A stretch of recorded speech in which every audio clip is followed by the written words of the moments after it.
Rabbi Tovia Singer, Dr. Robert M. Price, kick it again here at MythVision Podcast. You don't find this stuff everywhere, guys. I'm really glad that these two connected and became really good friends. Today they're going to be talking about how the New Testament reuses Old Testament fulfillments and really reinterprets the meaning, what Christians like to call, double fulfillment. Well, we enjoy having Rabbi's take on coming at the New Testament here and getting his angle as a rabbinic Jew. Let me know what you guys think down below in the comment section. Hit that like button. Guys, you could join our Patreon and get all early access of all the videos that I ever produce here at MythVision, and I appreciate all the support I can get. Thank you.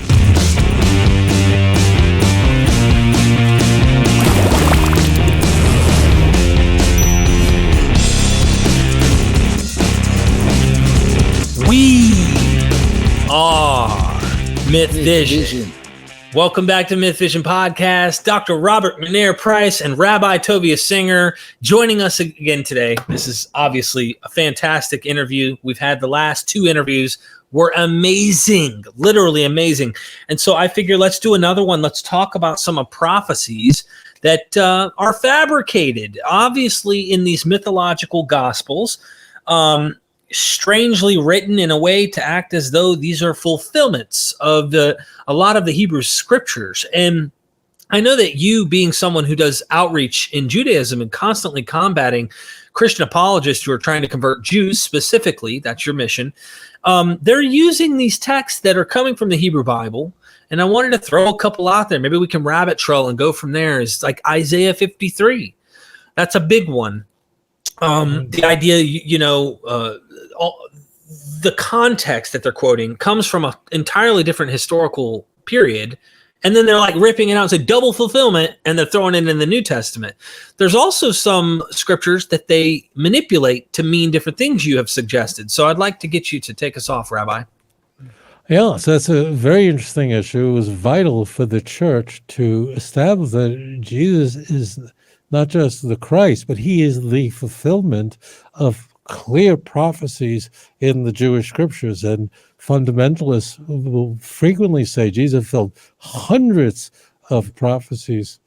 As it turns out, strangely, that Matthew, we're going to find out in a moment, will engage in this kind of fulfilling scripture more than any of the other gospels.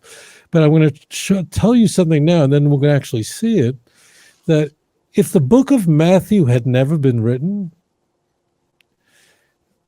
many more Jews might have converted to Christianity. Strangely, if we take the mainstream view that the author of the book of Matthew wrote his work for the Jews to convert them to Christianity, this is one of the strangest twists in history, because as it turned out, because Matthew engaged in manipulating the Jewish scriptures in order to make it appear Christological, and what he did was so transparent, so naked, that it prevented Jews from possibly getting involved in Christianity that might have otherwise got involved in it. So Matthew, I want to take out a moment and thank Matthew. Thank you so much for doing this, because if you never wrote this, if you didn't engage in this kind of chicanery and this kind of naked fraud, this is not even subtle.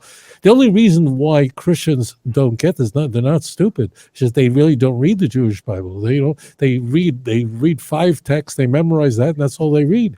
So as a result of it, they have no idea. But Matthew saved us. And strangely, I just an annotation, we'll go straight to it. There's another writer in the Christian Bible who quotes the Jewish scriptures extensively, and that's Paul.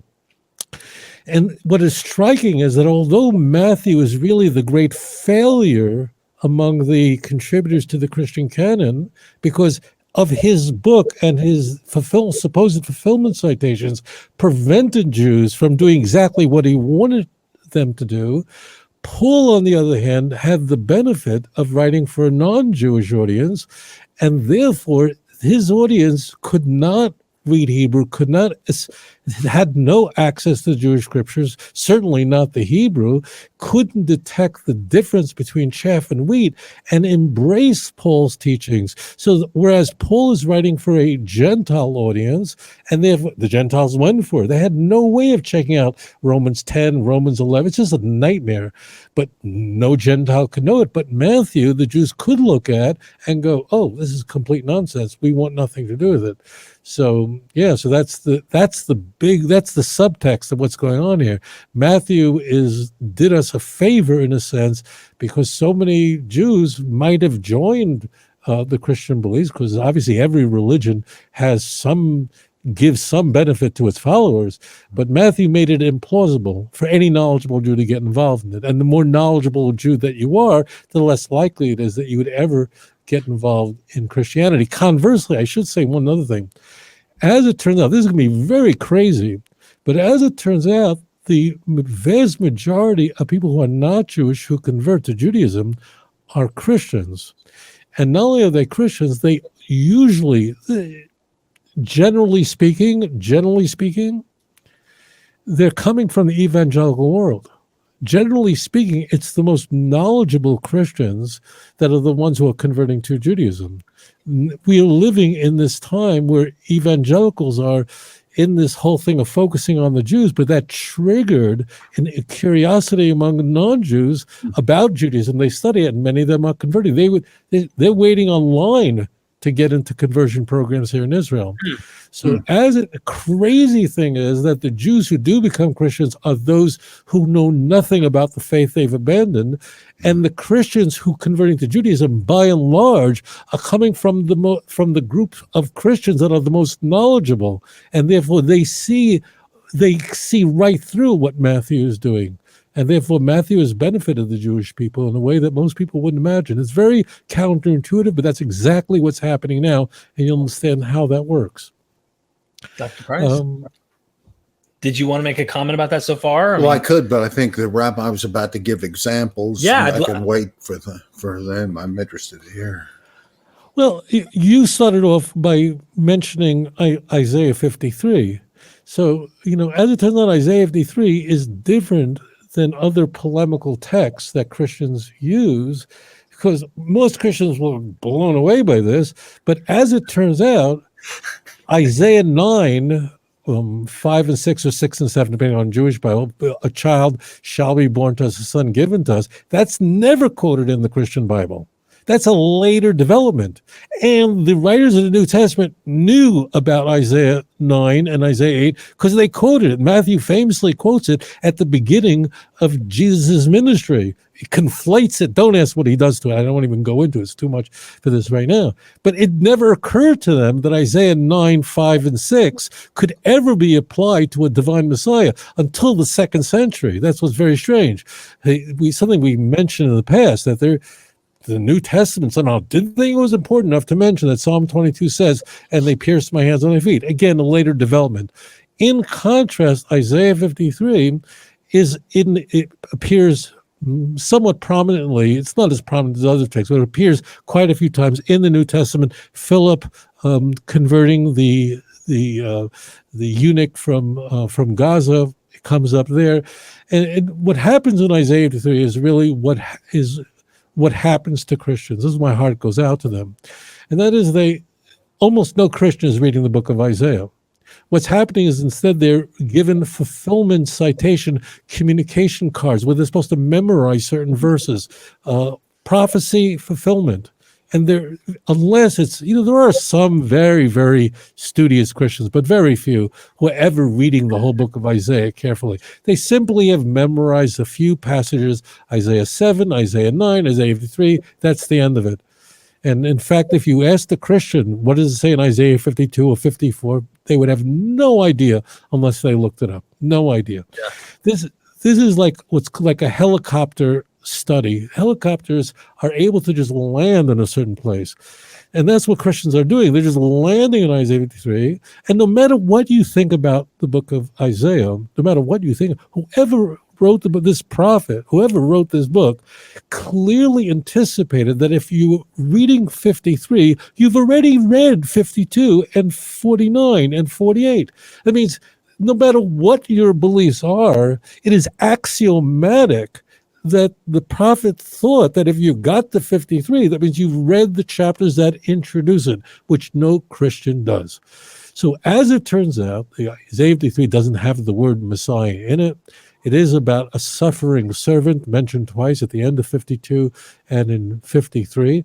And the question is, who is this? If you out of context, you have no clue. But if you read the chapters that introduce it, you know exactly what's going on. That's how Jews read the text. No one reads 53 without, we read Isaiah 41 in verse 8 and 9. You, Israel. This reminds me, I just want to say that this reminds me of when people run to passages like Genesis 1. We shall make them in our own image. Trinitarians will run there and find this our own image, these ideas that are plural. Oh, there's the Trinity. So that the helicopter landing, don't worry about chapter 2, verse, just let me just focus on this one spot. And that's text. Yeah, I mean, I read the Bible, don't get me wrong, as a Christian. I'm just speaking from the Christian's point of view. But if you were to ask me off the top of my head, what does Isaiah 52 mean, or what does it say, or 54, I wouldn't know. I'm not even going to lie. You memorize what is important from what you think is true from the Christian worldview. In fact, they have a saying in Christianity, and not only in Christianity, the translators of the King James Bible put in, I was reading something on it from the people who helped translate it. I can't remember the gentleman's name, but he talked about the New Testament is the Old Testament revealed. The Old Testament is the New Testament concealed, right? This is like a Christian saying.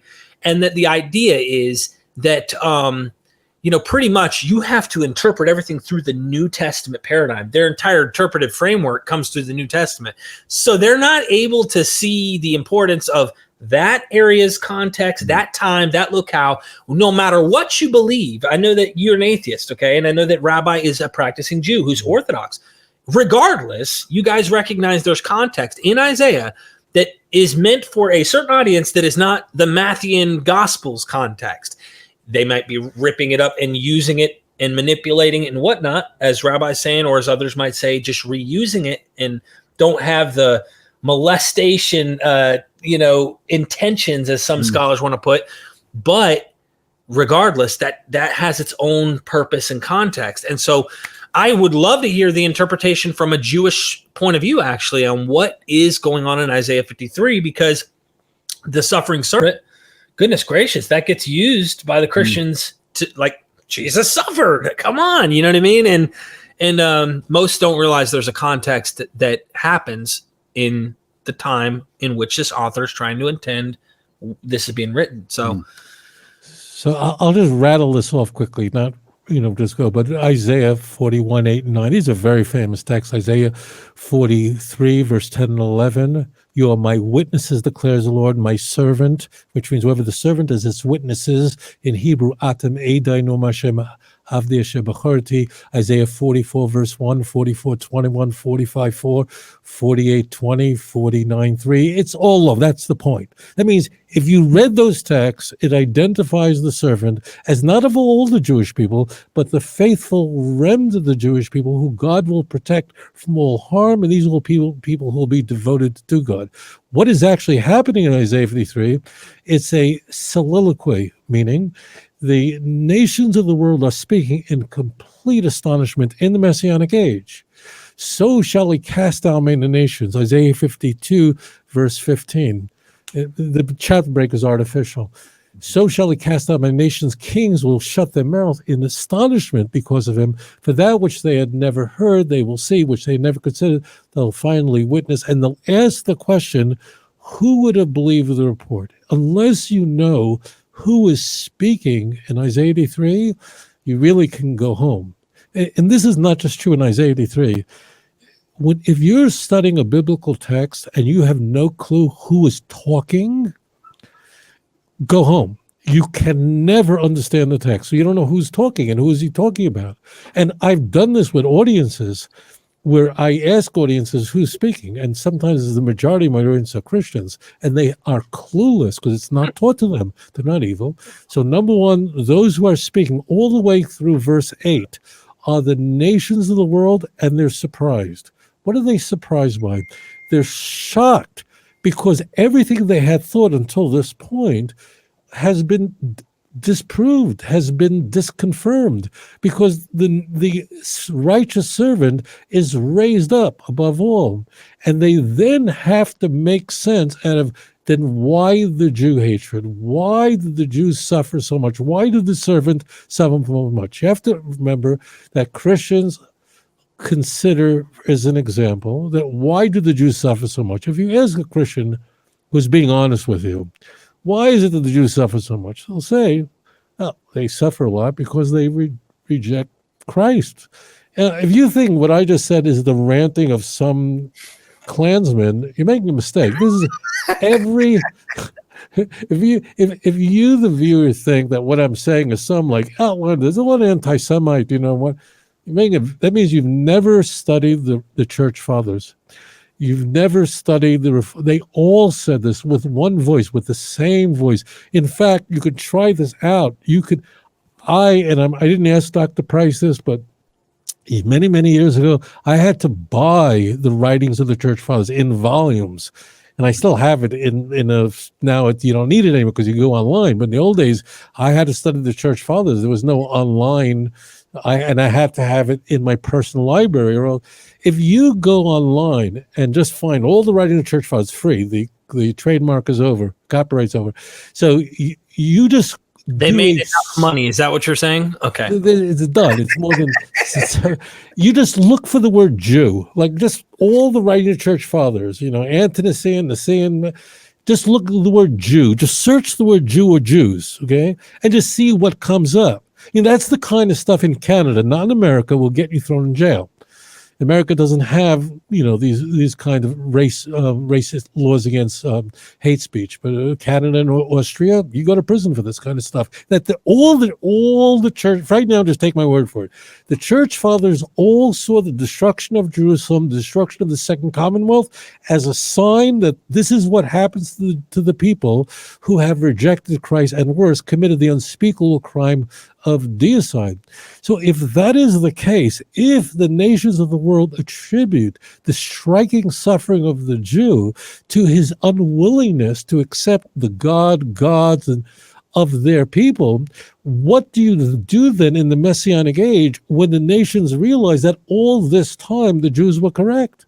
How do you then ascribe Jewish suffering? And that's what happens and explodes in Isaiah 53. This is the Messianic age. The nations of the world are speaking, as we're told in the text, and they're shocked. And they ask the question, Mi hem lishmo sein uzrei Hashem al mi negusa. It's Isaiah 53:1. Who would believe this and look to whom the arm of the Lord has been revealed? Yeah. So they have to now figure this out. And what the conclusion they come to is the following. Two things. Number one, the Jewish people suffered as a result of our iniquities, meaning they persecuted us, put us on trains, and threw us in a gas chamber. And our suffering is the result of their bad behavior. And second is very, very deep. The second part is that, let me say this to you in a way that's an interesting view. If you meet people who are not Jewish, who come to embrace or feel a certain affection for the Jewish people, very often if you scratch and ask, what is it about Judaism and the Jews that made you start to rethink your attitude towards Jews, very often people say, I think about Jewish suffering and how they've suffered without mercy throughout history. And it engenders within the non-Jewish world a certain compassion for our people. And in fact, Christians speak differently today than they did 100 years ago. This is a part of the Jewish theology, of Isaiah's theology, and that is, by his stripes we were healed. When you suffered, it began to change our view about God. By his stripes we healed. It's a very touching thing because it really touches at the heart of many people who have joined our people, that if you ask them, well, why is it that you are now considering Judaism? They say, you know what, the Jewish people are unique and they've suffered so much. So that's the soliloquy of 53, that's 1 through 8. And verse 9 through 12, God resumes speaking, and there he explains that by his knowledge, my servant will vindicate the just for many, which is completely anti-Christian. What do you mean by his knowledge, my servant vindicates the just of the nations? It should say by his blood. Of course, none of this has anything to do with Christianity. And also, one of the caveat here is the church is going to molest this text. That means in Isaiah 53, the servant is referred to both in the plural and in the singular. Just like this is the fourth of four servant songs. Just as previously in Isaiah 43, 10 is an example. You are my witnesses. That's where the witnesses get their name from. And my servant, plural singular, in poetic literature, 90% of Isaiah is poetic. So therefore, when it says at the end of 53:8, it says these last words, the last four words of the passage is, Mi pesha ami negalamo. Because of the transgressions of my people, they were stricken. Mi pesha ami, this is 53:8, the last words. The nations are speaking. Because of the transgressions of my people, negalamo, they were stricken. Well, how do you think that's going to sit with the church? The answer is this is a nightmare, because the servant can't be many people. It can only be one, and that's Jesus. So the church changes it. And therefore, if you go to a New International Version, the King James does this differently, like there too, in some crazy Jacobian idiom that no one uses anymore. So it sort of blocks it that way. But these Christian translators, the New American Standard, all of them, they all go, he was stricken. He, lamo doesn't mean he, it means them. It's a third person plural pronoun. So I can go through this. I don't want to overwhelm our viewers. So this had to be done. Wherever Isaiah refers to the servant in the plural, the church in its translations have to render it in the singular, and Christians are helpless here. My heart goes out to you, Christians, watching this, because you have no way of accessing the original, and then the Christians have you in the translation. Mm. Well, I want to defend Matthew as on the issue of whether he is just proof texting out of context to pull the wool over people's eyes in a manipulative way, as of course people have, like Joseph A. Wellis, who wrote this book, Is It God's Word? He said, this is just shameless nonsense. Even Morton Smith, much more recent author, says the same thing pretty much.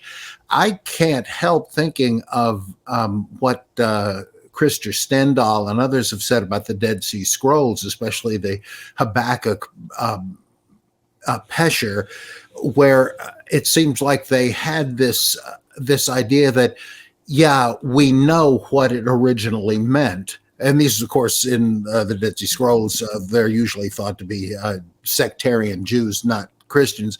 But their idea was, we know what it said, but that's over. Does that mean it's a museum relic? No, it can't be. God must have further messages for us. It's a living scripture. And so they said that their founder, the teacher of righteousness, showed them this, that there were messages in there, that since this is an inspired text, that the Spirit of God had embedded these messages, predictions that are not apparent on the surface, but that could be recognized in retrospect by the people that had the right lens to read them. And you see this, it's really predicting the teacher of righteousness. And this is predicting the wicked priest who had him ambushed, and so on and so on. Well, they didn't mean that anybody reading the text should automatically see this. This wasn't the original point. And it was a product of what some call charismatic exegesis. And Stendahl said it looks like Matthew's doing the same thing. He can't have been stupid enough to think that Hosea 11:1, out of Egypt I've called my son, was actually about Jesus and the Holy Family going to Egypt and coming back.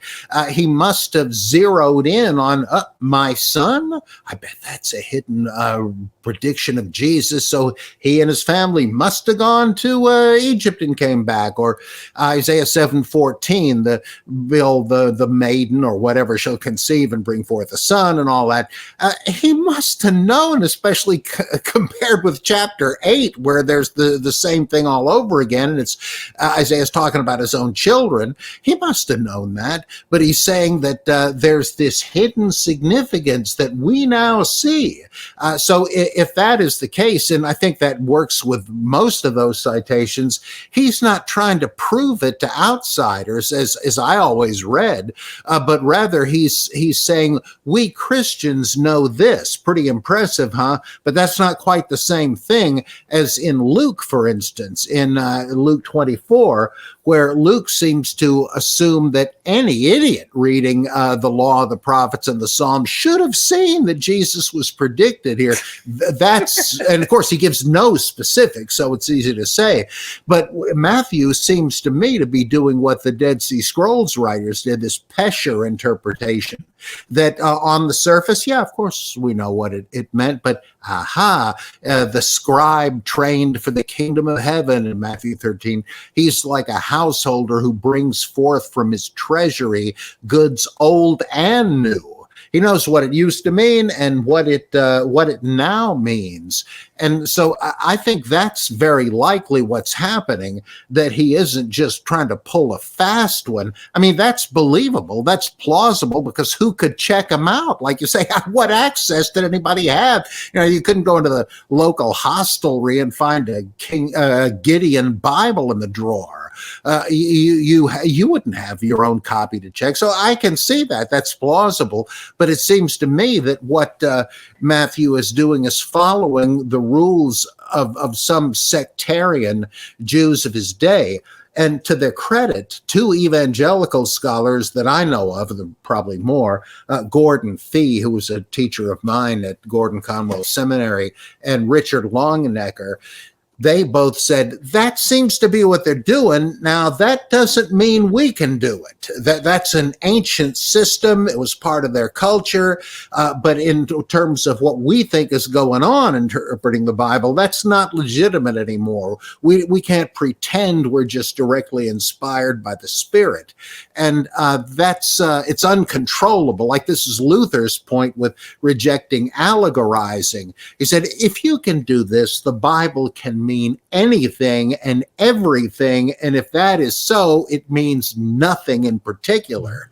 So I kind of think when fundamentalists, ignorant of this background stuff, say, oh yeah, Isaiah was talking about the birth of Jesus and the suffering of Jesus, what they're doing is exactly like when Pentecostals say, when I speak in tongues, I'm actually speaking Ugaritic or Lithuanian, and I never studied it. Look, no, we know you're not, because it's been recorded many times. Linguists have listened to it. Even if it was an unknown language, you'd be able to detect a syntactical structure, and it's never there.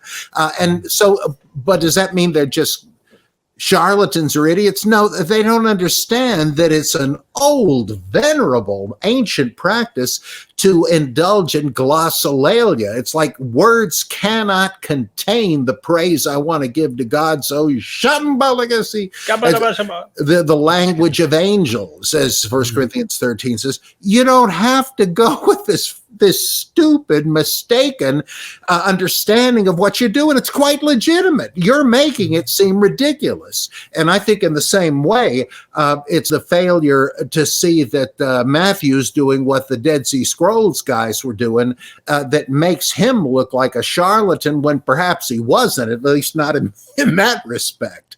But that's the way I look at it. Would that be a spot where you guys probably disagree on this? No, look, nobody's engaging in mind reading, right?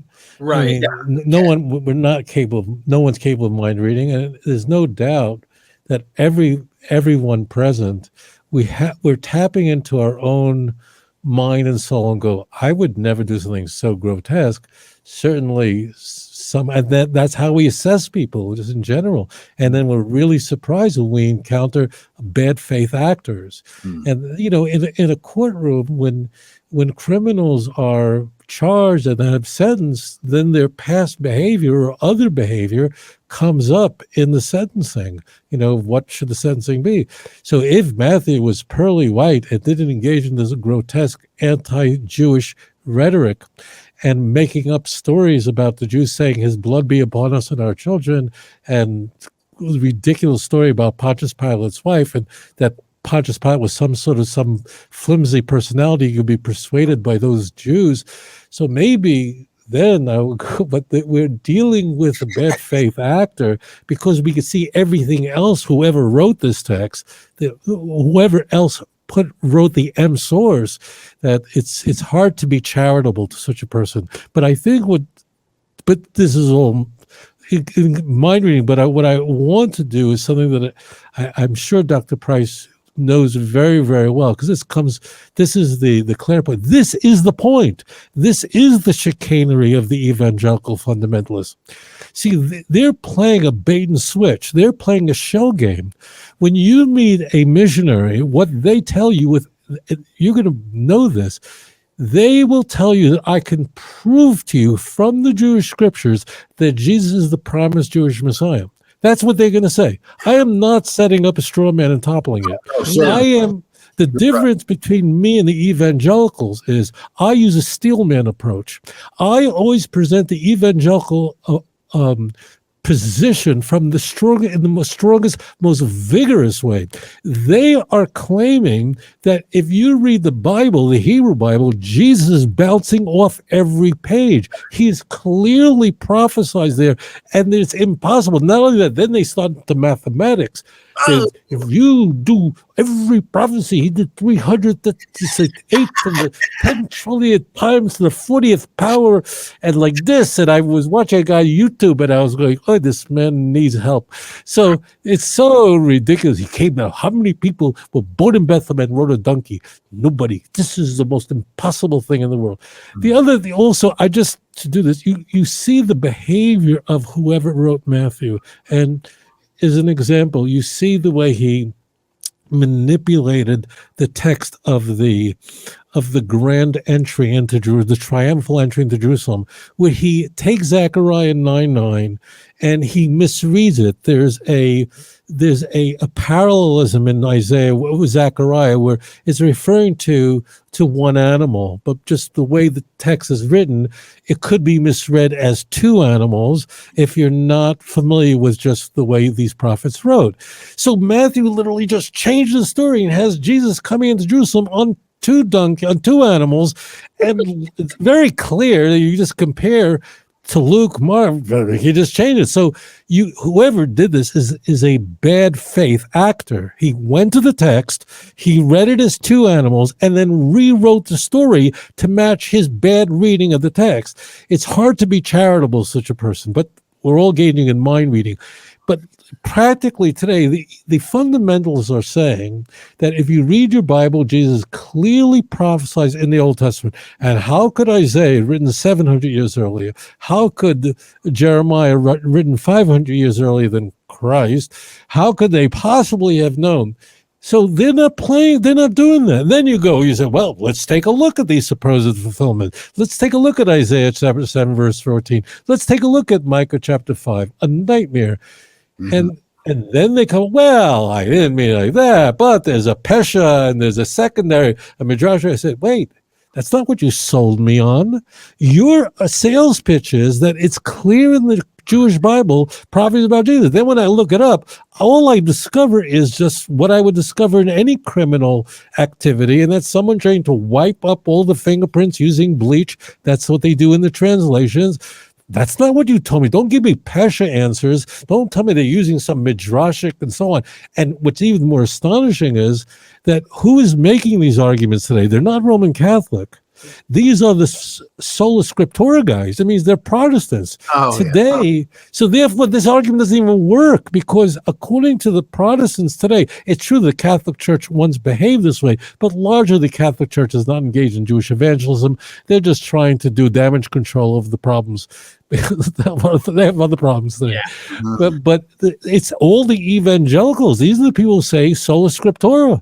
But somehow, when it comes to Isaiah 53, no, Isaiah 53, the Matthew is using a midrashic application. What happened to sola scriptura? Flush down the toilet. So it's this game of the shell game. Does this work? Does that work? How do you do that? Your argument was that the text says it plainly. I look up a text, it isn't there. It just says the young woman. Then you're saying there's some midrashic understanding. First of all, it's completely unfalsifiable, but that was not the selling pitch you gave me on day one. It's very obvious to me. I've never heard anybody, a fundamentalist like that, who knew about Midrash and Pesher and all that stuff. This, not that I would know what everybody wrote, but these guys that I have read or heard, they're not the kind of they're not doing apologetics. In fact, they're trying to wean evangelicals from doing this kind of thing by saying, look, that's not what Matthew meant. Don't think he was using these crappy arguments, because he's just doing what the Dead Sea Scrolls people did, to say that it was a clear prediction and then fall back to that. Oh my gosh, that's outrageous. I just have never heard anybody do that. You got to imagine, though, if it was that clear, just common sense here, and this is in the vein, but not in the vein of what you guys are saying, this wouldn't be so difficult for the Jews who read and knew the scriptures in the first century to see. It's almost in that same anti-Semitic type of framework, so to speak, of saying, in a way, I'm not trying to pull that topic up necessarily in this, but I do want to mention it. It's almost like, you idiots, you couldn't see it in your own scripture. I mean, that drives me nuts. If the Christian is right, the Christian apologist is right, running around telling everybody, it's right there. How can you not see it? No, you're right. That does have to do with the anti-Semitism, saying, yeah, well, these people were just too stupid to say what. Yeah. It's like when, even if you're not a Jew and you've got Christians making their arguments, say, I don't find that convincing. Oh, I'll tell you why. It's because you've got some sin you won't repent on. What? The ad hominem, they'll say anything, and that is bad faith and just not becoming for people that say they're interested in the truth. Yeah, but they're copying. They have good teachers. They have people like Paul who speak about the Jews in that way. They got 2 Corinthians, where Paul's openly saying the scales and veils and shmales and veils and over their eyes. Like, they're not. They have been polluted by the founders of Christianity, and they're just imitating them and behaving the way Paul did. Paul is not the guy I'd want to be having dinner with. I mean, Paul couldn't even get along with fellow Christians. He get along with me. This is not happening. I'll tell you the craziest story, just that to highlight what Dr. Price just said. The craziest story in the world. So I was the rabbi of Indonesia before I moved to Jerusalem. So, and I moved here a year and a half ago. I was walking up, actually I was on a parade, on a float, going up Fifth Avenue in New York City. And it was in Israel, they prayed, and I was moving to Israel the very next day. I was flying to Israel. And I'm on this float going up Fifth Avenue, because even though Fifth Avenue goes south, the parades go north. And as we're coming to the end of the parade, I see a guy, and I have this on video on my channel. There's a guy holding up a huge sign. If I tell you, I don't even know how he held this up, a gigantic sign. Isaiah 53, why are you Jews hiding Isaiah 53? And then he goes, Google it. I'm not kidding. Now, there must have been 500,000 people at the parade, and I had a feeling I was the only one who knew what he was referring to. He was saying in that placard that the Jews are hiding Isaiah 53. I went, wow. So the float, so he was like on 74th Street, 73rd Street, and the parade came to an end, let's say, on 76th Street. And there's small blocks in Manhattan.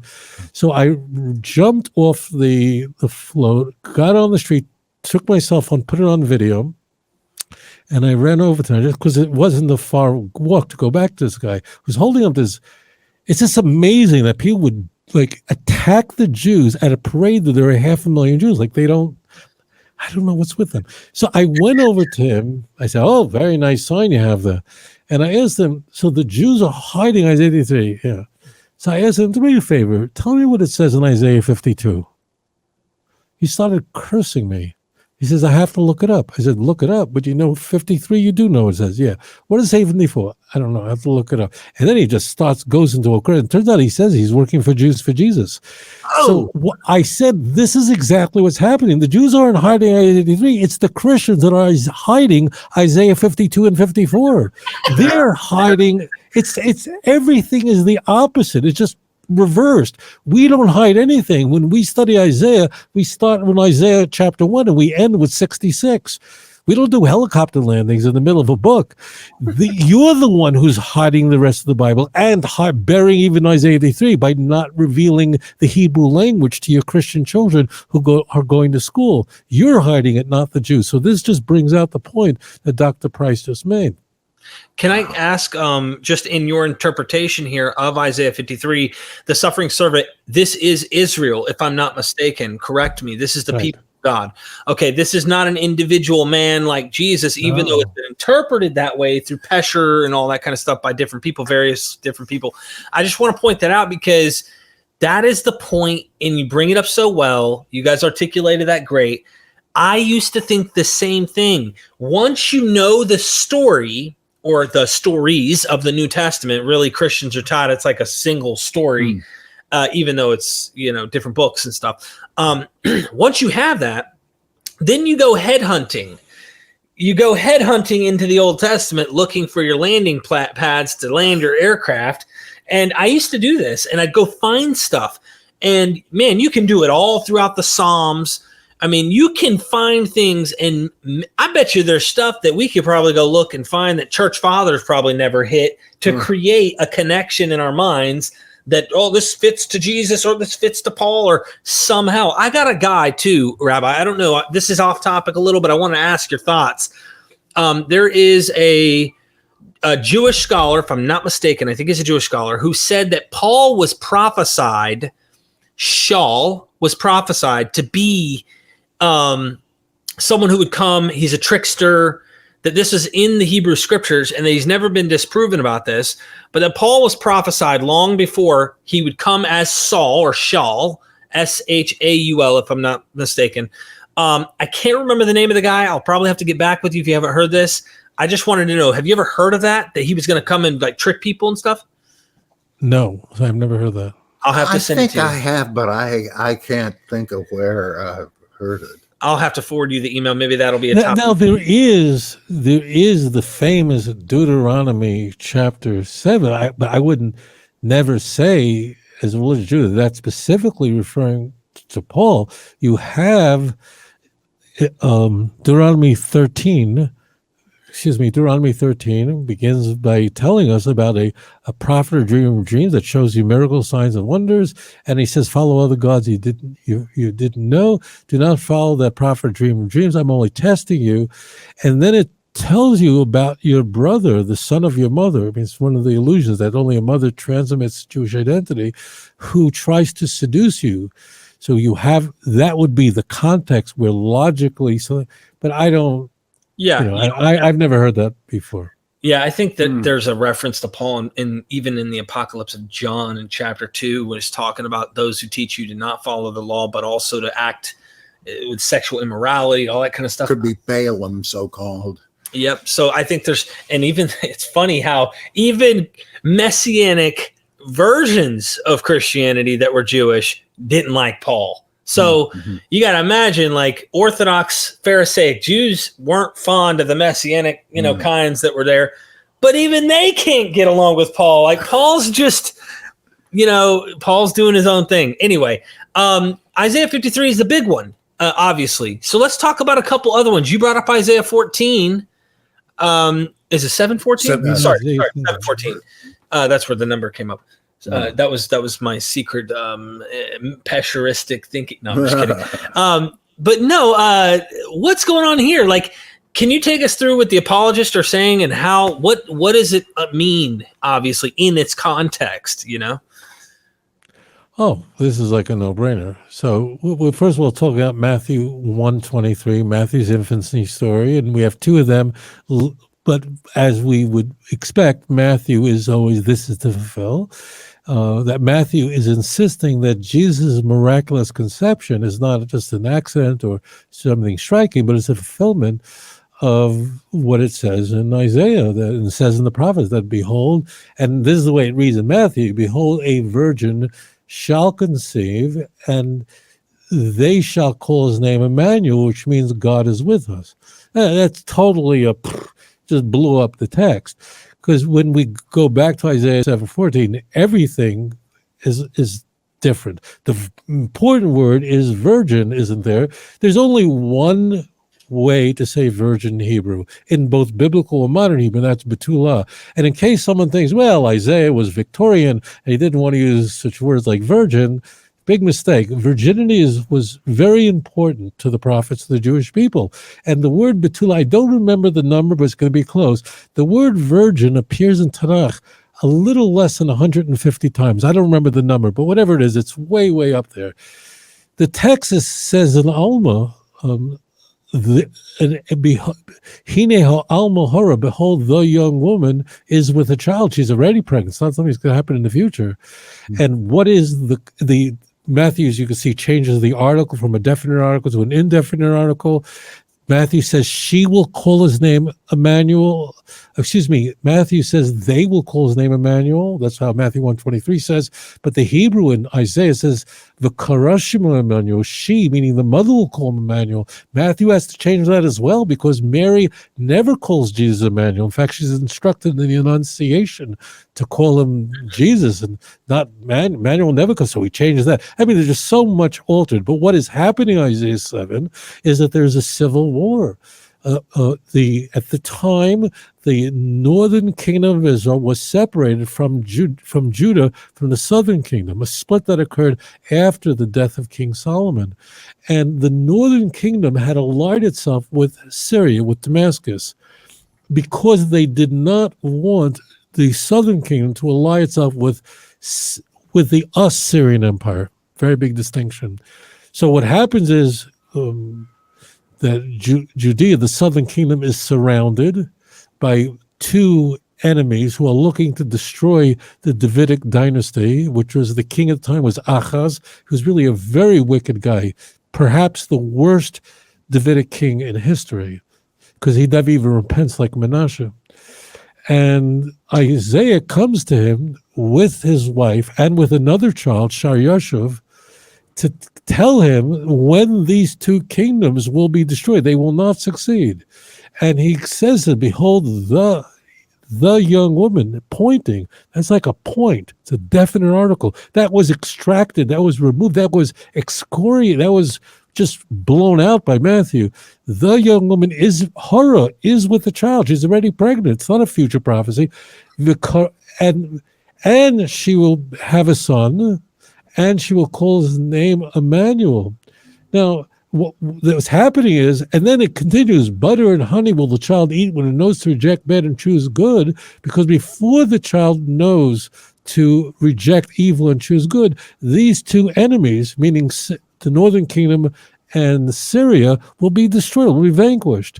And as Dr. Price said, this is repeated over in Isaiah 8, except in Isaiah 8, the instruction now is for Isaiah, who's married to the prophetess, what he has to call the child's name. And again, before the child knows to say mommy and daddy, see the first 5 verses of Isaiah 8, these enemies are going to be destroyed. So that's the real context. The real context is an event that took place roughly 2,700 years ago. The Assyrian Empire is roughly 7 centuries older than Christianity. It's a contemporaneous event. Now, theologically, I'm not going to get into why would Isaiah bring this up in the Bible. It's very interesting.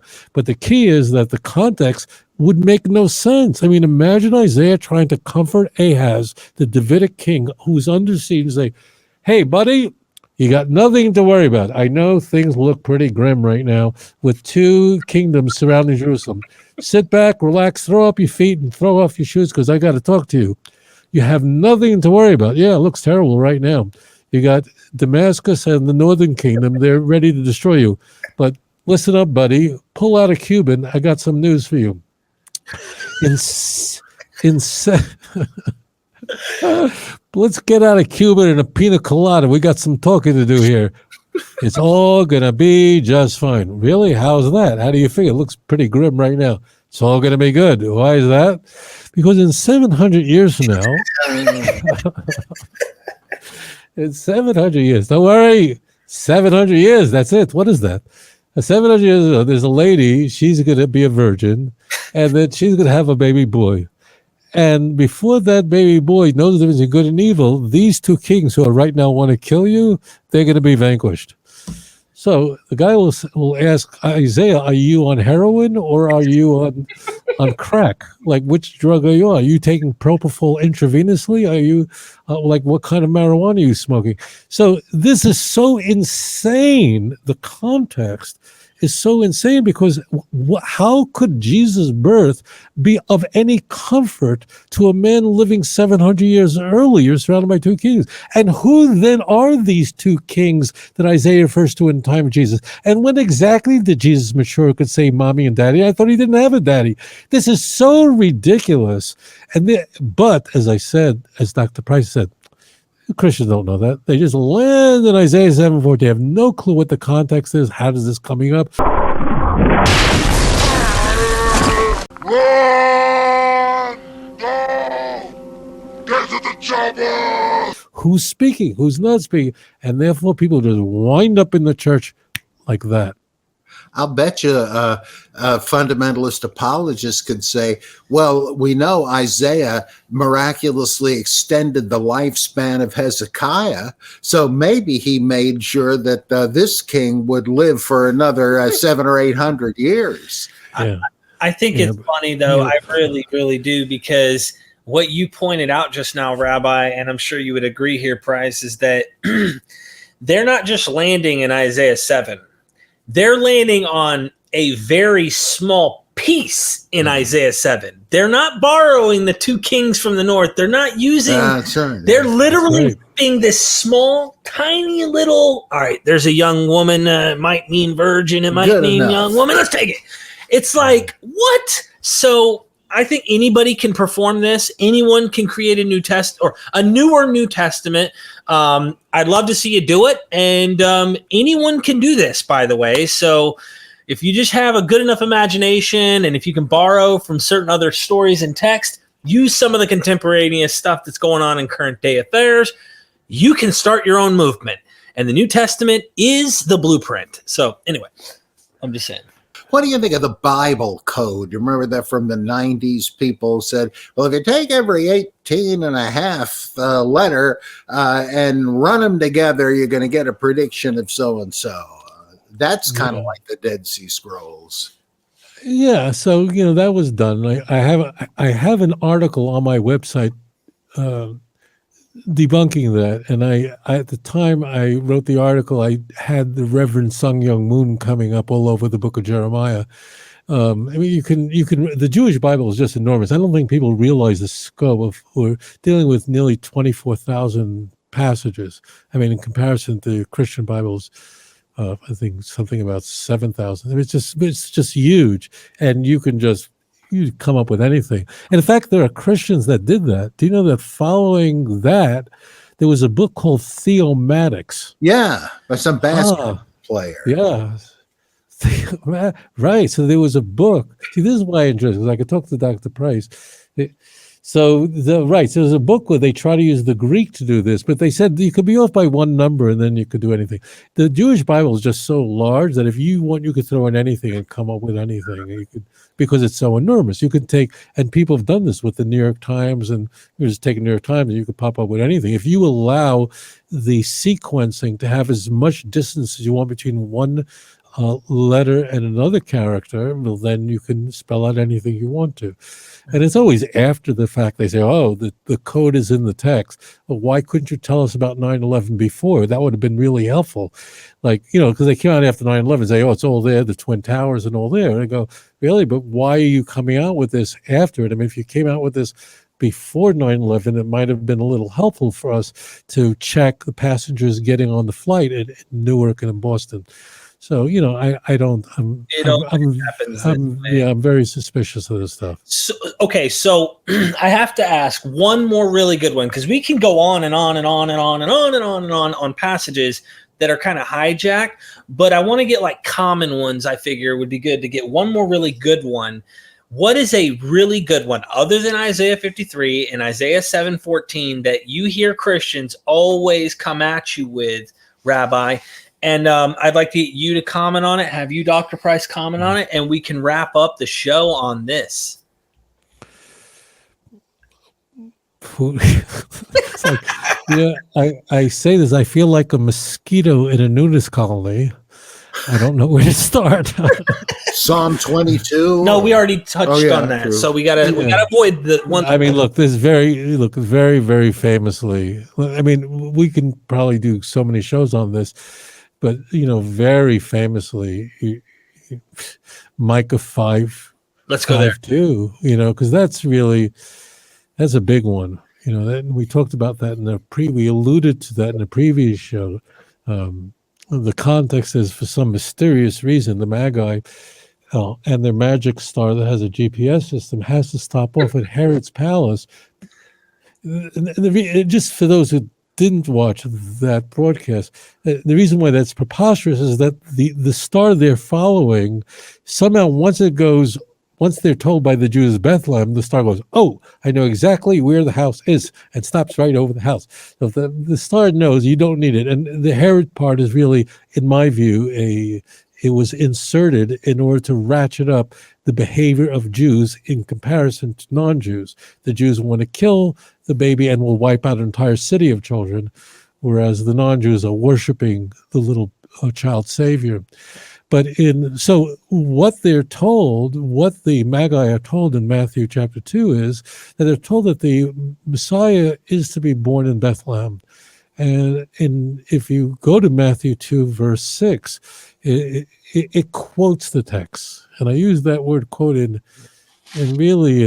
quotation marks, very loosely. This is really nasty stuff. And in fact, I think even the more sophisticated viewers are going to find this very shocking.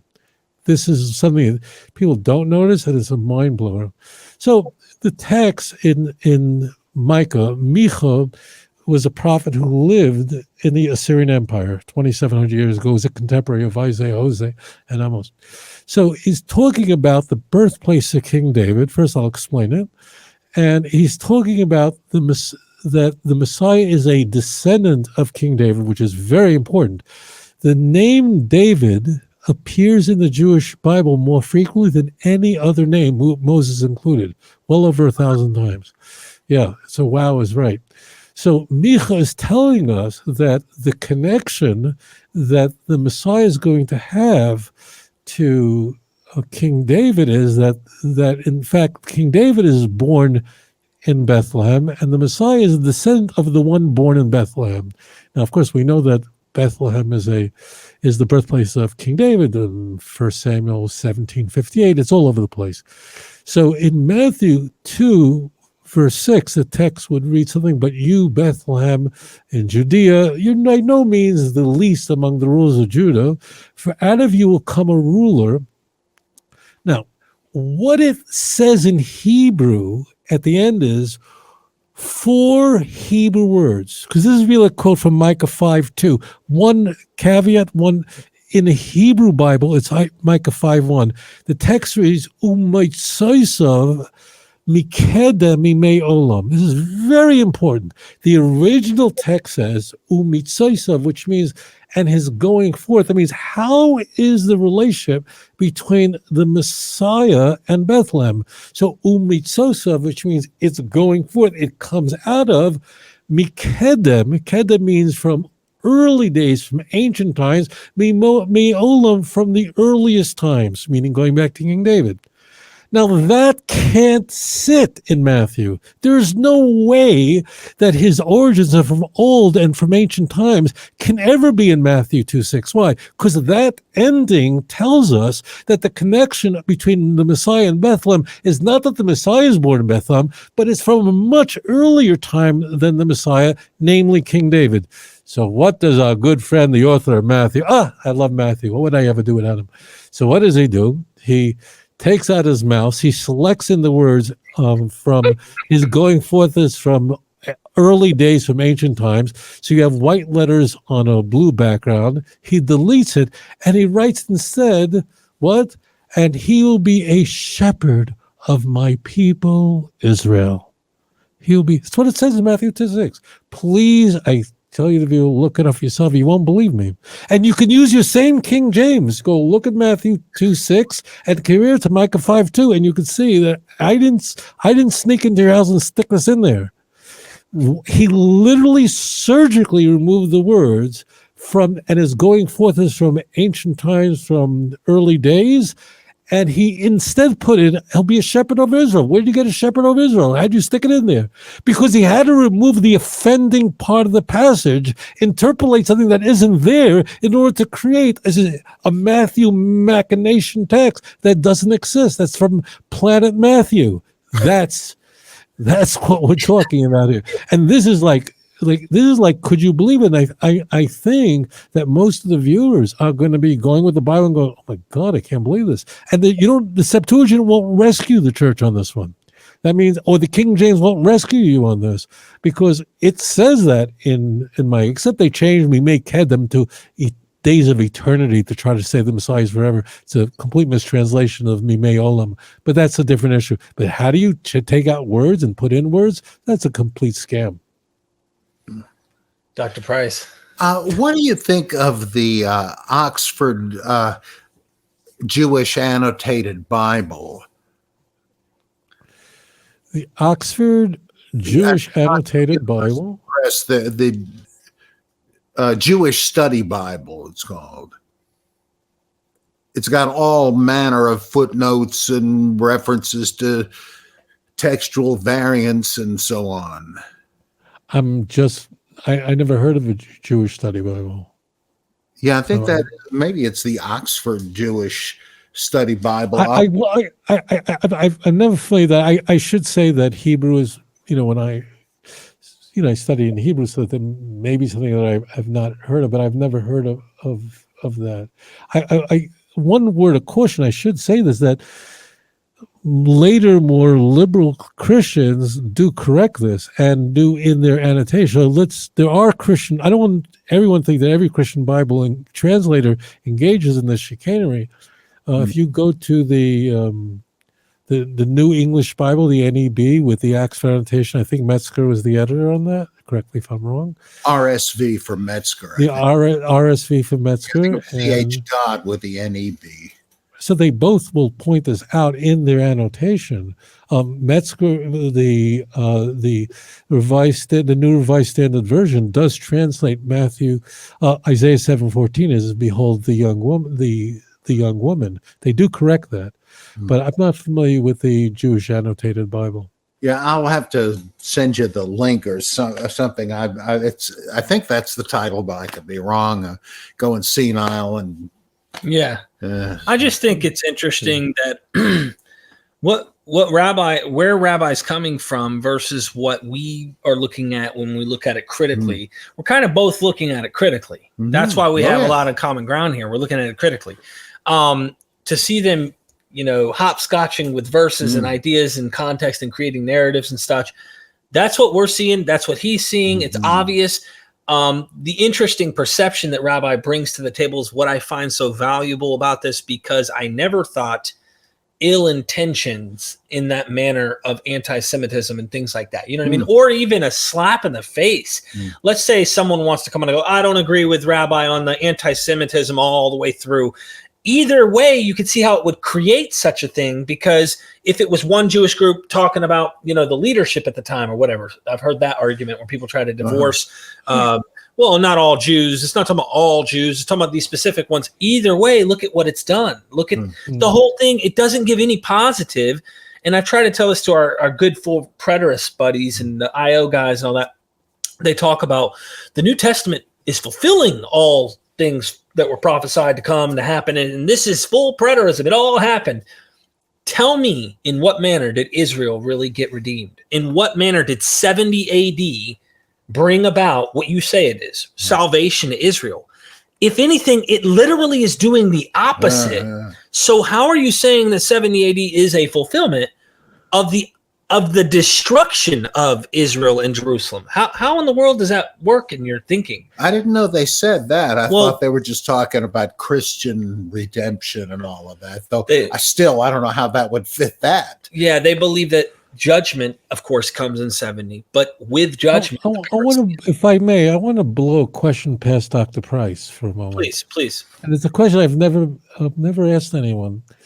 So I want to go to something that sounds like an enormous change, but it really isn't. So I want to talk about Testimonium Flavium, Antiquities 1833, which is a famous interpolation of a passage about Jesus being the Christ and more than a man and all that stuff. So this is an infamous text, and I don't have to even ask you. We all agree we know exactly when it came from. It's 4th century and so on, and because nobody else quotes it earlier. But what I want to ask you about, this is a thought that's been on my mind, and I want to run this past you. So it's interesting that surveys done of scholars of what they thought of Testimonium Flavium. That means that everybody agrees, except for the fundamental. Everyone agrees that Josephus did not write that, what we see today. And we know that Josephus wasn't a Christian, and Origen says so in his commentary on Matthew. So the argument only exists today between two possibilities. Either it's a complete interpolation, it never existed in Hebrew, never, and it just was put in around the time of the Council of Nicaea in that region, someone around Eusebius, or there was a skeletal version of that, and that it was sort of built up by the church. That's basically the views. And I know, without asking you, I know we both know that this is a complete interpolation. But where I'm going with this is a little delicate. The surveys that were done of New Testament scholars and historians, the surveys that go back 70 years ago on Testimonium Flavium, would have it that the majority, maybe 2/3, I may be off on this, but I think I'm close, that the majority of scholars held that Testimonium Flavium was a complete invention. Nothing of that existed. The whole thing is made up. There was no skeletal. There was nothing. Josephus wrote nothing. And then roughly like 1/3 of scholars thought that there was some residual artifact of that and then it was built up based on Luke and so on, and Emmaus and so on. Now, what's interesting is the survey in recent decades has the result has sort of switched, where today roughly 2/3 of scholars say that no, there was some skeletal version. That seems to be the orthodoxy in the academic world. And there's still 1/3 that think that no, there was nothing there at all. My feeling about that is, how did they switch? Like, what did they discover a new Josephus? So my thinking is that it was a desire to be ecumenical, that academics are trying to find a way. Can we find a way that there's no really horrible bad faith actors here, but there was? So that means, is it what we're seeing now in general about scholars trying to find, well, can we find a compromise to be ecumenical so we don't have to say this is a complete holdup, a complete rape? Do we see that reflected in the numbers on Testimonium Flavium and how that switched around? That's exactly what I think. And a lot of writing by theologically liberal New Testament scholars about Jesus and Judaism seems to me to be the same sort of slanted fabrication. like at sometime to extremes, like Bruce Chilton, who knows a whole lot about the Targums and about ancient Judaism. In his book, A Biography of Jesus, Rabbi Jesus, I think it's called, he just retells the thing as if he's having visions like Anne Catherine Emmerich did. He says that Jesus' big deal was seeing the Merkavah in a heavenly vision. Where'd this happen? And he mentions it again and again and again. Of course, he's saying, well, the heavens opened. That's not much to go on. And so he's one of the most obvious. James Charlesworth is nearly as bad. And I think that that's what's going on in all of this.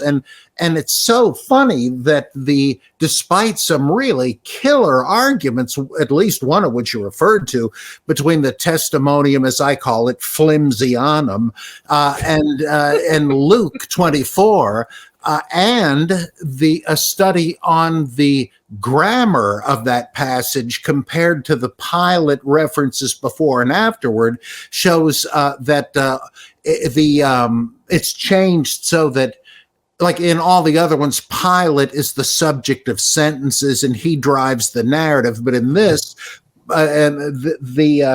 this shows Pilate only in subordinate clauses and passive voice statements. And he says this is not what you would expect from the same writer. And the one that shows that it looks like Eusebius wrote it, because it fits too well. It's tendentious in the context in which he's discussing what Jesus was like, that he wasn't a mere mortal and he did miracles, he attracted Gentiles and Jews, etc. And but what they do is to say, like older scholars would have said, look at all these things like accordingly, he was the Christ. And others, they say, well, yeah, all right, Josephus couldn't have written that. So let's razor blade out the things that show this is a Christian interpolation and say what's left must have been the original. That could have been, but if so, it's a little odd that he speaks of the Christians as a tribe today who are named for him, and they've cut out the phrase, he was the Christ. Maybe you're going to call them the Jesuits, but not the Christians. And it just seems to me the whole thing is a hoax, and it is motivated by an admirable thing. I want to see more, not less, interfaith dialogue, but I just can't stand this cheating in the service of it. They do that with Paul because Paul within Judaism is becoming the new thing. In fact, I have a couple scholarly friends, I know a few of them, guys. I know you don't think I do, but let me tell you, I know a couple. And no, but seriously, they go to these seminars, and there will be the classical view of Paul, like what we're discussing on this show. Paul doesn't fit within Judaism. This is something weird and different. And but then there's like 3-4 people in there listening to the person at the seminar, like literally ghosted.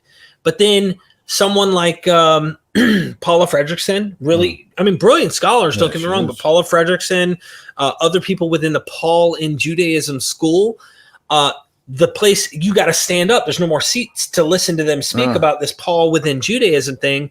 And I've talked to a good buddy of mine, I'll leave unnamed, who said one of the leading proponents, who's a Jew, who came out with this, his ultimate intentions aren't, I'm not saying that they're bad. I'm not saying that they're not honorable, but I'm not sure it's completely about accuracy and absolutely trying to understand what Paul's saying. It's more ecumenical, like you said. How can we make Paul and Judaism hold hands, sing Kumbaya together? Let's get Christianity closer to Judaism and make this thing not second century Christianity. You know what I'm saying? Or in fact, there's an irony in that some of the people in this movement, I noticed this at the Jesus seminar, they'll, like E.P. Sanders, will say, it doesn't appear that Judaism at the time believed in some sort of salvation by works. But then some of the same people will say, but Paul did.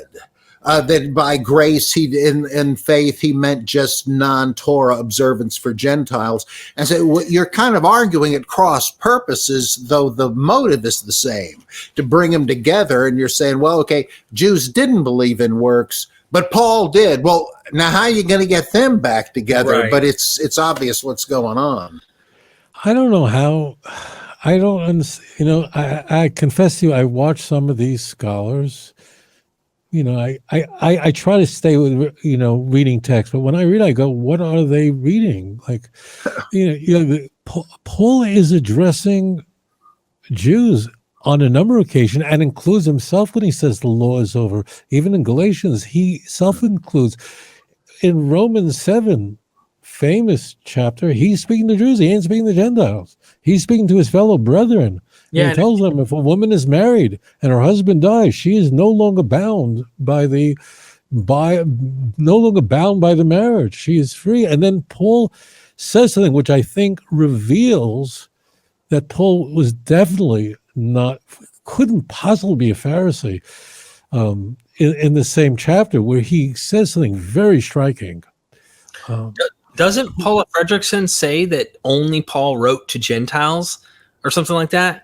But the point is, he doesn't. It's just simply, right. You know, I want to urge the viewers to do this. Just one thing. And this read it for yourself. Really, like, go to the text. It's okay to read it for yourself. You know, the book of Mark is only 678 verses. It's like an hour and a half. Like, just read it. It's like, but people don't. I don't know why. They read these novels, but they read it up. There's no magic. There's nothing up my sleeve, nothing up to Dr. Price's sleeve.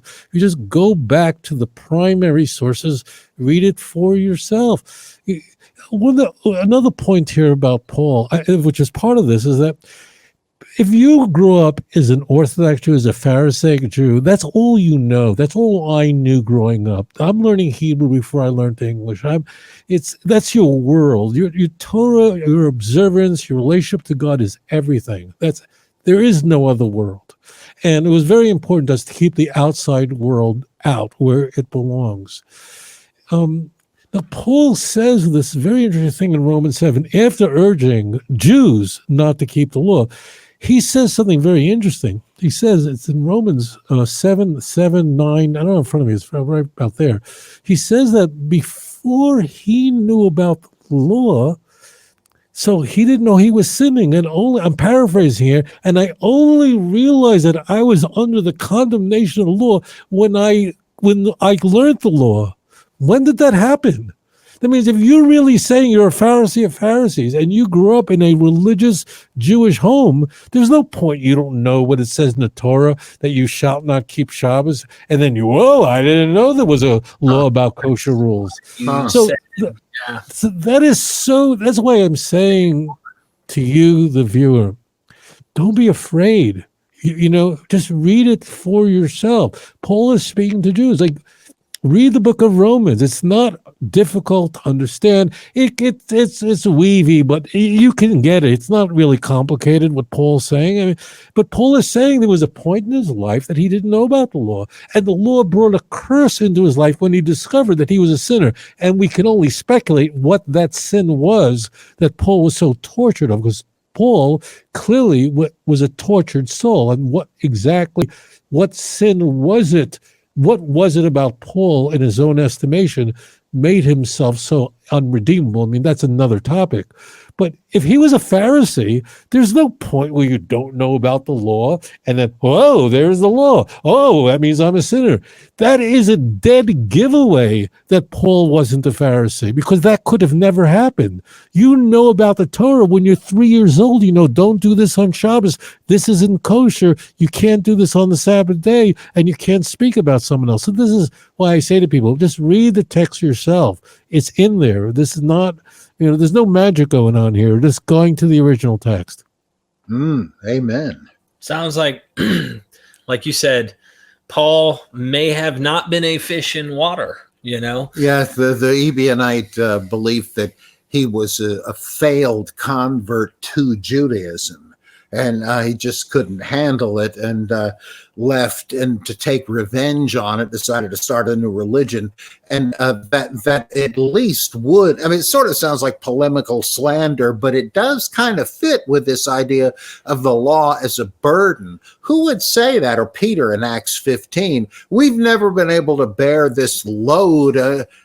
Would he say that as a devout Jew? That's obviously a Gentile contemplating becoming a full proselyte, or in Paul's case, failing at it. If you guys recommended me to follow the Torah, I'm not going to lie. Like that, you are asking serious, life-changing, I may not be able to go through that without torturing myself to do it. But if I was born in the water... Yeah, that's right. It's like what I talked about with reading the New Testament. I can't see it the way that Rabbi does, or I didn't. I can actually now. But you talk to a fundamentalist Christian who has boundaries that they've set and what they're willingly allowed to think in terms of. They're not going to see what Rabbi's saying. They're not even going to be open-minded to it. But, you know, he's coming at it from a different angle. So I'm a fish in water, so to speak, with the Christianity view, and then Rabbi comes in with this and says anti-Semitism. I'm going, what do you mean? What do you mean? And then he has to explain it. Well, with this is right there, like you said in the text, Rabbi. How often do we get right past it and not think sociologically? Like in that time, do you think Gentiles would look at the law that way? Sure. Do you think Jews would? I just don't. I'm not going to say it couldn't be extremely Hellenistic Jews who were like, I'm enjoying once in a while skipping on kosher or something. But what's more likely? And I think I like that idea. I need to just a moment. Religious Jews now and didn't, and I'll show you some in a moment. But religious Jews look at the Torah as a joy, as a delight. I have never had pork in my mouth. It never passed my lips. And it's disgusting to me. Telling you, to me, Shabbos is a joy, a real joy. Now, it's true. If I was living in a completely non-Jewish neighborhood, it would be very hard to find kosher food. I mean, but you don't do that. So to a Jew, it's a delight. Psalm 119, the longest chapter in the Bible, it's all about King David talking about how the Torah is a delight and salvation is far from the wicked, for they know not my law. Verse 155. You ain't going to find that in the book of Galatians. So, I mean, Jews don't think the way. To them, it's mother's milk. For us, we're wrapped in the Torah and we love it and we love Shabbos. You know, for me, it's today, all I do during the week is I can't wait for Shabbos to come. I can't wait for Friday. Here in Jerusalem, you know, there's a siren that goes off to light the Sabbath candles. Here in Israel, when it's time to light the Sabbath candles, ushering in the Sabbath, that's right before sunset, a siren goes off. A beautiful siren goes off. And all the Jews go and we take candles, we put it in our, I don't want to cry, but it's like the Sabbath, if you watch on Fiddler on the Roof, the Sabbath prayer. Well, you see, they're really, even though Anatevka is a fictitious place, Anatevka really is about Jewish communities. Suddenly it's Shabbos. It's time to light the Sabbath candles. We waited a whole week for this joy. The table's set up beautifully with wine for the Kiddush to sanctify the Sabbath, challah to make a blessing over it. And we're so full of joy that we can fulfill this. We can't wait for the next opportunity to perform another mitzvah, to make another bracha. This is the way religions have no clue. And to show this point, I want to illustrate this because you go, how do I know then was different now? You see that the Torah, of course, contains all these prohibitions about not eating that which is unclean, Leviticus 11, of course. But if you look throughout the entire corpus of the prophets, you'll see there's virtually never an instance that the prophets warn the Jews, excoriating them for eating non-kosher food. It's virtually unheard of. It literally doesn't exist. That means there were problems. In fact, the prophetic part of Tanakh, the Hebrew scriptures, is all about criticism. Nothing goes easy there. It's often been said that the prophets were either written by God or an anti-Semite. The Jews, it's very, very, very, just take my word for it now. Isaiah, Jeremiah, Cheskel, very, very critical stuff, right? But if you look at what is the nature of what is the problem that they're addressing, it's never that you're not keeping Shabbos. With one or two exceptions, Nehemiah chapter 10 and 13, you have Jeremiah 17. It's very rare, and there's special circumstances. So you see that the Jews always loved to eat kosher. To eating a pig meant that you were so off the rails that you were gone. That means you converted out, you're a total apostate. And in fact, that's how, when Jews were forced to convert to Christianity by the church, whatever threatened, they had to eat pork to show the church that they really were. So Jews never had, right? They had to eat pork, and they had to eat on Yom Kippur, and the church was able to discover with the church called Marranos, conversos, forced Jews who became Christians but really were Jewish and secretly Jewish. They wanted to see on Yom Kippur, did they eat or not? To a Jew, we look forward to eating bacon tosses grotesque. And really, to me, I don't see a lobster in Israel. I remember in America, we'd be in a big supermarket, you'd see a fish tank with lobsters with rubber bands, and I'd say, hey, buddy, get out quick. You don't understand. This is not vacation. But to me, a lobster looks like a big cockroach. It's the most disgusting. Sir. I want to call an exterminator. So just to understand, you have to understand the world of the religious Jew. To us, it's a joy. It's a delight. It's kissing Hashem. We keep a mitzvah. There's no burden shmurden. That's all nonsense. It's all silliness. It's only the outsider would think that. The Jew never thinks that way. You know, I think of Second Maccabees, when the Seleucids are persecuting the Jews, and the horrifying story of the tortures inflicted on these 7 brothers and on the elder Eleazar, I think it is. They're saying, look, it's just a ham sandwich. Just take a bite and you can get out of here scot-free. And they won't do it because they're going to be, because that's symbolic of the whole thing. Like, oh, you mean apostatize from Judaism? No thanks. Wow. And it's not just a ham sandwich.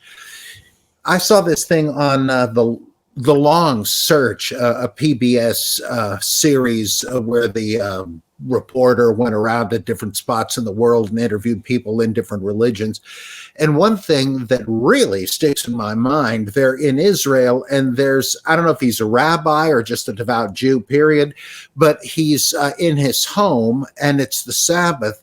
And I love it because the dining room is lined with bookcases and books, and they're about to have the meal, and he says, look, the Sabbath isn't restrictive. It's freedom. You don't have to answer the phone with some nebbish bothering you, for instance. And I thought, yeah, that really does seem great. You talk about theology in the Bible. Yeah, that sounds great. So that at least sticks in my mind about how it would be a joy. Rabbi, would you like to say some closing words? I want to thank the both of you. I feel this is a very special, whatever it is, it's something very beautiful. And it shows that there could be light that comes out of darkness. That, I won't hide it. I when I read the Gospels, I don't know what nothing comes through it. So much myth. When I read Paul, I encounter someone I really dislike.